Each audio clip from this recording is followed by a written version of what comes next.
Oi pessoal, boa tarde. Hoje é dia 21 de novembro de 2017 e agora são 18 horas e 28 minutos, terça-feira. E eu estou aqui para gravar o erro 17 na teoria da relatividade. Bom, o erro 16, que eu gravei agora recentemente, era sobre a dilatação do tempo, mostrando que não pode existir a dilatação do tempo nos termos da relatividade restrita. E também da geral, a aceleração não produz variação na marcha do relógio. Vocês podem ter certeza. O que faz um relógio atômico ir mais depressa ou mais devagar, quando ele se afasta ou se aproxima do centro da Terra, é o tanto que ele recebe de ondas e partículas, dessas que são responsáveis pelo seu funcionamento. Ele funciona através de ondas e partículas que penetram no relógio e produzem as reações. Quando ele está perto da Terra, a Terra funciona como escudo, ele é atingido por menos dessas ondas, então ele se atrasa. E aí a relatividade diz que é porque é um lugar de maior aceleração, mas não é. É porque está recebendo menos das ondas que fazem ele funcionar. E quando está longe da Terra, ele se adianta. Por quê? Porque recebe mais dessas ondas e partículas. Ocorrem mais reações por segundo, digamos. E aí ele se adianta. Ou então não existe, podem acreditar, nem dilatação do tempo nos termos da relatividade especial ou restrita, nem da geral. Mas vamos lá, o erro 17, o que é? O erro 17 foi dizer que o espaço é vazio. Até 1900, todos acreditavam que o espaço era preenchido. Mesmo retirando toda a matéria, ficava o éter luminífero. Assim como as ondas do mar usam a água do mar para se propagarem, a luz utilizaria o éter luminífero. Como é que a luz do Sol chegaria até aqui? Através do espaço, mas não vazio, o éter ondulando. Aí o Einstein e outros fizeram a física abandonar o éter. Começaram a dizer que não podia ser, que tinha que ser isso e aquilo simultaneamente, contraditório, mas se enganaram, porque o próprio Einstein voltou atrás. Então, esse aqui é o livro dele. Então aqui ele tem esse mérito, eu agradeço muito a ele por ter escrito isso. Ele escreveu aqui, olha, em julho de 1952.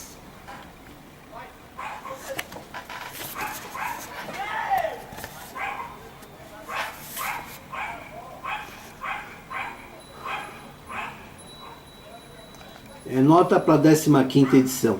Aqui no finalzinho, repare, isso que é o mais importante. O conceito espaço vazio perde o seu significado. Então, ele mesmo está dizendo que não existe espaço vazio. Aqui ele diz que a matéria é estendida, então dessa maneira o conceito de espaço vazio perde o seu significado.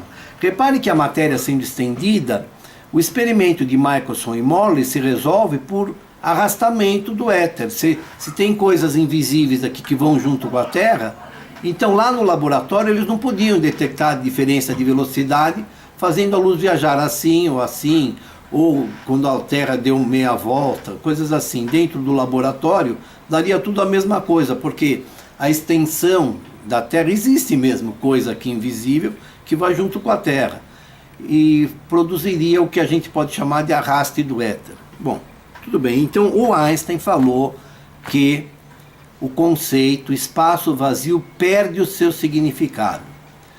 O que ele fez com isso? Ele descartou a relatividade restrita, porque a relatividade especial ou restrita é totalmente baseada no espaço vazio. Não há referencial preferencial, foi isso que ele disse. E já ficou claro que não pode ser. Então o espaço é preenchido, tem gradações, o éter. Tem uma revista Scientific American. Eu tenho ela aí,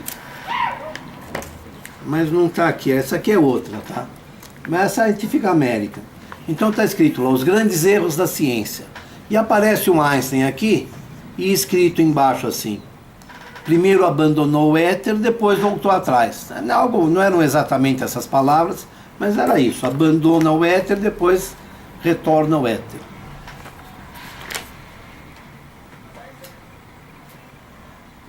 Bom, isso aqui eu já mostrei para vocês, né? Dizendo que as 3 hipóteses iniciais do Einstein estavam erradas. Mas ele diz aqui que havia um grande trabalho por trás. Talvez ele esteja querendo recuperar a relatividade geral, esse autor aí. Olha, pessoal, a teoria da relatividade não dá para ser reformulada. Ela tem que ser abandonada. Porque nada se salva lá, nada. É a física clássica que vale. A mecânica quântica vale também, mas tem coisa lá que precisa ser corrigida. Porque eu já falei, a matemática foi muito adiante e a física ficou para trás. Mas eu não vou entrar nisso agora. O que mais que eu quero mostrar aqui? Eu quero mostrar o seguinte. Esse livro aqui,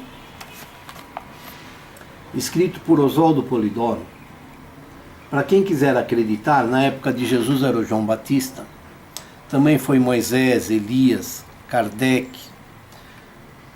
Ele veio e restaurou toda a doutrina. Esse livro é a 12ª Bíblia que a humanidade está recebendo. E vale em outros planetas também. E aqui tem um trecho em que o próprio Pai está falando, Deus, que é Jeová. Foi escrito por Oswaldo Polidoro, mas essas palavras vêm de Deus.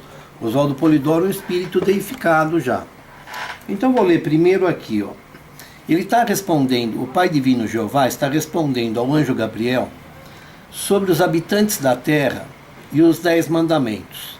Então ele fala assim: mandei chamá-la a lei de Deus, porque expressa a moral inderrogável, fora da qual nenhum filho meu triunfará. Pois negando a mim o princípio e fazendo mal ao semelhante, como poderão ficar bem perante minha justiça? Então, se o Filho de Deus nega ao Pai, que é Ele, negando a mim o princípio, Ele é o princípio sagrado do universo, o Pai Divino Jeová, que também se chama Alá, Yevé, Deus, causa originária, o Pai, é Ele que está falando isso. E aqui ele fala assim, outro trecho falando ao anjo Gabriel. A minha lei, o filho exemplar de comportamento, que é Jesus, e os dons do Espírito Santo, Gabriel, formam uma só unidade doutrinária fundamental. Então é isso. E agora, mais um trechinho, eu quero que vocês acompanhem, que é o seguinte. Gabriel, minha justiça se cumpre no espaço e no tempo, para quem tem que estar sujeito a tais relatividades. Pois em mim prevalece o eterno presente. Olha que palavras, o eterno presente. Então o que existe é um eterno presente. A imutabilidade, a eterna perfeição, para onde tudo e todos deverão retornar. Então, eu vou continuar mais um pouquinho, para vocês terem noção. Como meus filhos, habitantes da terra, encarnados e desencarnados, são inferiores em evolução, compreensão e procedimentos, através de leis regentes favoreço elementos e oportunidades, ensinos e tempos para as devidas assimilações e, portanto, também tempos de prestações de contas. Então, nesse livro aqui, tem tudo que a gente precisa saber. Aqui a capa, a parte de trás da capa, alguns chamam de contracapa, mas contracapa é dentro do livro, é isso aqui. Isso aqui é capa mesmo, a parte posterior da capa. O pai falava, nesse palminho tem tudo. Deus, Espírito Filho O Carro da Alma e a Matéria. Procurem na internet divinismo, divinismo.org. Ache um local de orações em conjunto. Vá. Você ganha esse livro aqui. E leve a sério.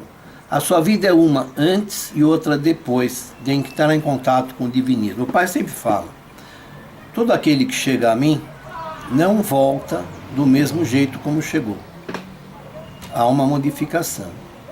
E para alguns seria melhor que não tivessem chegado, porque o conhecimento da verdade compromete. Uma palavra a mais sabida, uma responsabilidade a mais adquirida. Então é isso. Bom, então, finalizando, o erro 17 na teoria da relatividade foi dizer que o espaço é vazio. Tá? O espaço não é vazio. O éter existe e tem gradações. Um abraço, pessoal. Assista os outros vídeos, virão muitos. Eu estou pensando em fazer tenho cheio de ideias. Um abraço.